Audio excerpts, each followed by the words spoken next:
بسم اللہ الرحمن الرحیم۔ حضرت برا بن عازب رضی اللہ تعالیٰ عنہ سے روایت ہے، انہوں نے کہا کہ حضرت ابو بکر صدیق رضی اللہ تعالیٰ عنہ میرے والد کے گھر تشریف لائے اور ان سے ایک کجاوا خریدا۔ پھر انہوں نے میرے والد محترم حضرت عازب رضی اللہ تعالیٰ عنہ سے فرمایا کہ اپنے بیٹوں کو میرے ساتھ بھیجو کہ وہ اسے اٹھائیں۔ وہ کہتے ہیں کہ میں نے ان کے ہمراہ کجاوا اٹھایا۔ جب میرے ابو ان سے اس کی قیمت لینے گئے تو ان سے میرے والد نے کہا، ابو بکر مجھے بتائیں، جب آپ رسول اللہ صلی اللہ علیہ وآلہ وسلم کے ہمراہ ہجرت کر کے گئے تھے تو تمہارے ساتھ کیا بیتی تھی؟ حضرت ابو بکر صدیق رضی اللہ تعالیٰ عنہ نے فرمایا، ہم رات بھر چلتے رہے، اگلے دن بھی سفر جاری رکھا، حتیٰ کہ دوپہر ہو گئی۔ راستہ بالکل سنسان تھا، ادھر سے کوئی آدمی گزرتا دکھائی نہ دیتا تھا۔ اس دوران میں ہمیں ایک لمبی چٹان دکھائی دی جس کے نیچے دھوپ نہ تھی بلکہ سایہ تھا، لہٰذا ہم نے وہاں پڑاؤ کیا۔ میں نے خود نبی کریم صلی اللہ علیہ وآلہ وسلم کے لیے اپنے ہاتھ سے ایک جگہ ہموار کی، وہاں پوستین بچھائی اور عرض کیا، اے اللہ کے رسول صلی اللہ علیہ وآلہ وسلم، آپ یہاں آرام فرمائیں، میں آپ کے آس پاس کی نگرانی کرتا ہوں۔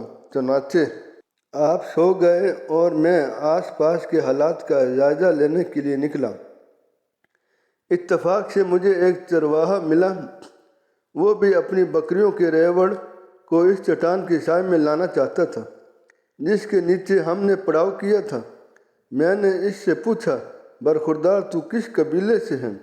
اس نے کہا، میں مدینہ طیبہ یا مکہ مکرمہ کے ایک شخص کا غلام ہوں۔ میں نے اس سے کہا، کیا تیری بکریوں سے دودھ مل سکتا ہے؟ اس نے کہا، جی ہاں۔ میں نے پوچھا، کیا تو ہمارے لیے دودھ نکال سکتا ہے؟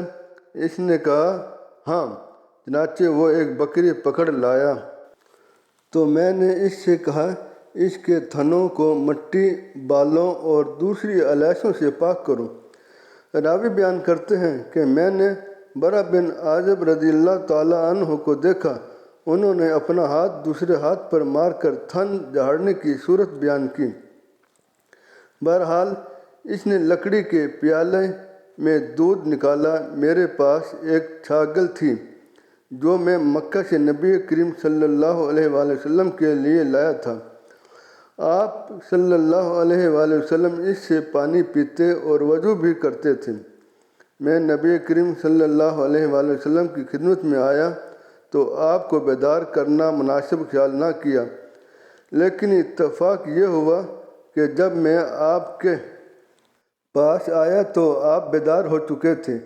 میں نے دودھ میں کچھ پانی ڈالا تو وہ نیچے تک ٹھنڈا ہو گیا۔ میں نے عرض کیا، اے اللہ کے رسول صلی اللہ علیہ وآلہ وسلم، اسے نوش فرمائیں۔ چنانچہ آپ نے وہ دودھ پیا جس سے مجھے بہت خوشی ہوئی۔ پھر آپ صلی اللہ علیہ وآلہ وسلم نے فرمایا، ابھی کوچ کا وقت نہیں ہوا؟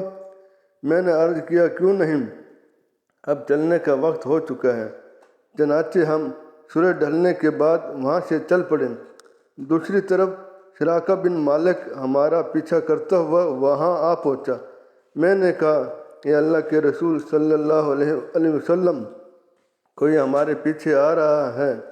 آپ نے فرمایا، فکر مت کرو، یقیناً اللہ ہمارے ساتھ ہے۔ پھر نبی کریم صلی اللہ علیہ وآلہ وسلم نے اس کے لیے بد دعا کی تو اس کا گھوڑا اس سمیت پیٹ تک زمین میں دھس گیا۔ ظاہری راوی نے کہا، سخت زمین میں دھس گیا۔ سراقہ نے کہا، میرا خیال ہے کہ آپ دونوں نے میرے لیے بد دعا کی ہے، اب آپ دونوں میرے لیے دعا کیجیے۔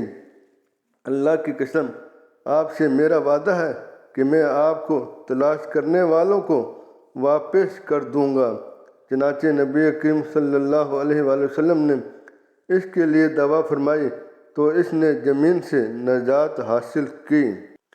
پھر وہ جس سے ملتا اسے کہتا کہ میں تلاش کر چکا ہوں، ادھر کوئی نہیں۔ وہ ہر ملنے والے کو یہ کہہ کر واپس لوٹا دیتا تھا۔